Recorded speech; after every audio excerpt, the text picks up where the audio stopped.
What do you need to see in Halo 7 in order to be super excited about it like the good old days? Guys, I've created a list from the least important to most important 10 things that I need to see in Halo 7 in order for it to succeed and to be fun. Let's go ahead and jump into it, guys. Be sure to smash that like button blue. So number 10, a new developer. Now this one isn't too controversial, but honestly, it would be kind of interesting to see someone else take over the reins of Halo. Now you could say, technically, the 343 that we have nowadays is very different than the ones that actually got us here with Halo Infinite. Now, I'm very hesitant to, at this point, after giving them many years of credit, chances and benefit of the doubt. Basically, I'm just so tired of seeing Halo flop. We've seen it so many times from the same developer. I'm excited to see someone else take their spin on it. And that doesn't mean that all the people that love Halo at 343, because honestly, I do believe that most of the studio loves Halo. It's just a lot of Halo fans. I know people that have got hired there, and they're diehard Halo fans just like me.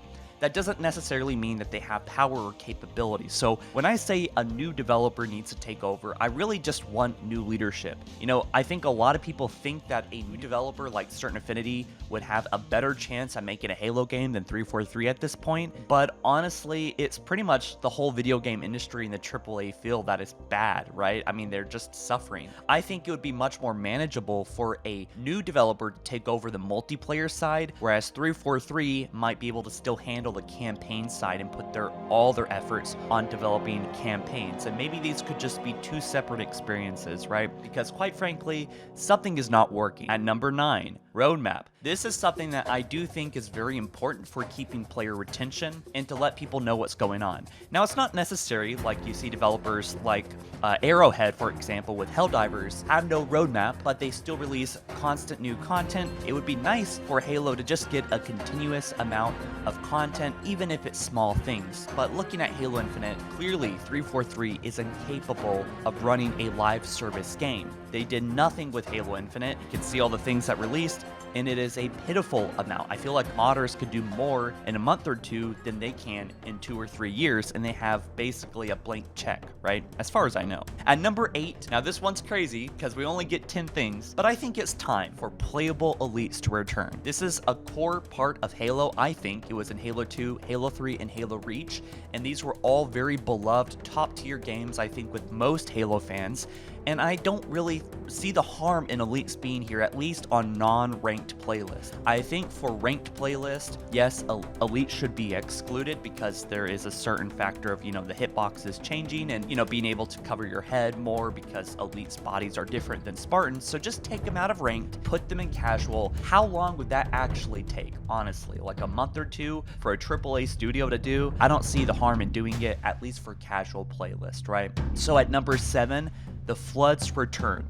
343 has continuously tried to reinvent the wheel with Prometheans, with adding new Spartans and these new characters and adding new factions of the Covenant, but they really don't need to do all this with the Harbinger as well. At this point, I know that 343 will just about do anything to avoid getting involved with the Flood again. Why? Probably, from what my source told me, was that most of the leaders hate the Flood on a personal level. Well, guess what? The Flood is an essential part of the Halo franchise, the Halo story, and why we still do get lore drops from 343, and there's some hints on foreshadowing goes on, we still haven't seen them. And it's been almost 16 years since they've been in a mainline Halo game. And we have our first Spartan getting infected, actually, in lore that was just revealed a few months ago. So that's exciting, and we need to explore that more. Okay, so at number 6, there needs to be community features. Bungie was so good at this, okay? They had the file share playlist thing, like where if you created a cool map or something funny happened, like you got hit by a cone, they would give you special armor. Really big features that I want to see is open mic lobbies. I want to see players' armors very quickly and easily, like in Halo Reach, right? That was a great feature. And also map selection and game mode selection and being able to veto things. At number 5, and this could honestly go for number 1 too, no free to play, dude. Clearly this has not worked very well much at all. Microtransactions, I don't know how much money they're making, but back in December they said that the game is underperforming, and clearly this game is making no money for 343 or Microsoft to want to invest any more money into it, and they're just moving on to the next Halo game. So hopefully We have spoken with our wallets that this game has flopped. Doing the free-to-play method does not work. I think most Halo fans would much rather pay an upfront $70 fee, and it's just messed up, man. I mean, it's a betrayal of trust to charge that much money for a set of armor when back in the day we could buy tons of maps, right? Whatever happened to just classic DLC? I'll buy DLC for $20, $30. Just make DLC, right? At number 4, and I'm probably gonna piss some people off with this one, fuck competitive Halo gameplay. I want casual back. Now, of course, I think there's room for competitive Halo. I've had fun with that. I've made money from that even in tournaments. There is this hyper fixation on competitive Halo, man. 343 is willing to completely uproot, rip everything that made Halo great in the first place out from the ground and neglect anything else that is not competitive. They did this in Halo 4. They tried to copy Call of Duty. They did admit it later. And then also Halo 5 at number 3, a good, comprehensible sandbox built around casual gameplay, not competitive. Whatever happened to BTB, right? Whatever happened to good, fun new vehicles? Was there a single new vehicle in Halo Infinite? I don't think there was. 3 years down the line, there hasn't been a single new vehicle, not even the return of the Falcon, man. I want to see vehicles that kind of serve more to the gameplay loop. 343 did a great job with the equipment pickups and how each ability isn't necessarily powerful, but it's the way that you use it, right? Like the grappling hook could be a huge advantage, or you could just be an idiot and die very quickly with it. Same thing with the drop shield and other equipment items, right? Moving on to number 2, a good campaign, for the love of God. Now, this one is almost like a cheat because I'm talking about everything regarding the campaign, but like, listen, I'm not necessarily against the open world stuff. I just wanted to actually feel alive and like they originally presented it would be back in 2018.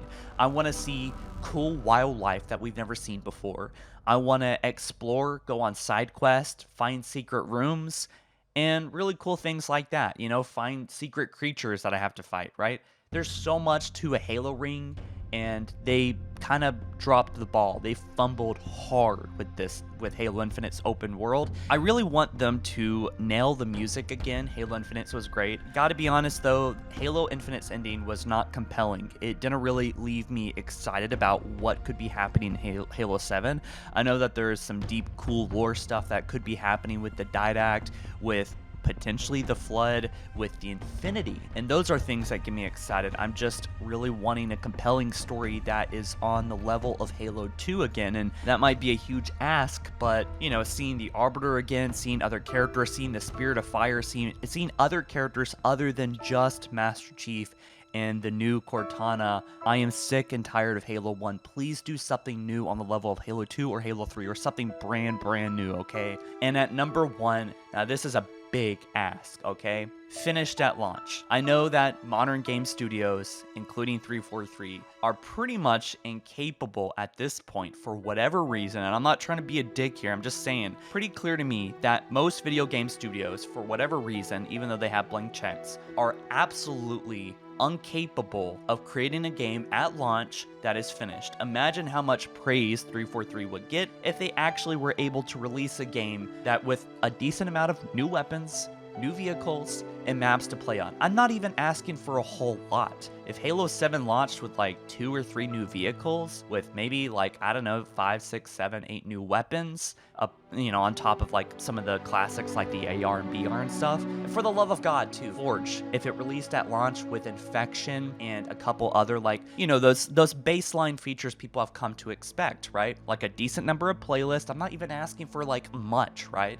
Campaign co-op, which is a staple of Halo. That was like pretty much an outright lie, by the way, couch co-op. That never came to Halo Infinite. I'm tired of the lying, honestly. That could actually be number 1 if I were able to add one new one, is I'm tired of them basically setting expectations so absolutely low at this point. And I'm going on my soapbox here, but it's a pretty sad affair to see where 343 used to be and where they are. They really used to come off as like a powerhouse back in the day, but I don't know, the studio feels broken and understaffed, and lost and stressed out. And I hate to see it because I know there's Halo fans that love Halo that work their whole career to get to this point to work at 343, and they just get kicked out after 6 to 12 months because of their contract, right? Their agreement. So I wish they would look at games like El Dorito, which is a modded version of an unreleased Halo game available on PC. Pretty much has all the features that people actually want, and that I think Forge was a huge success in Halo Infinite, even though it took a while to get to really the point that we wanted to. But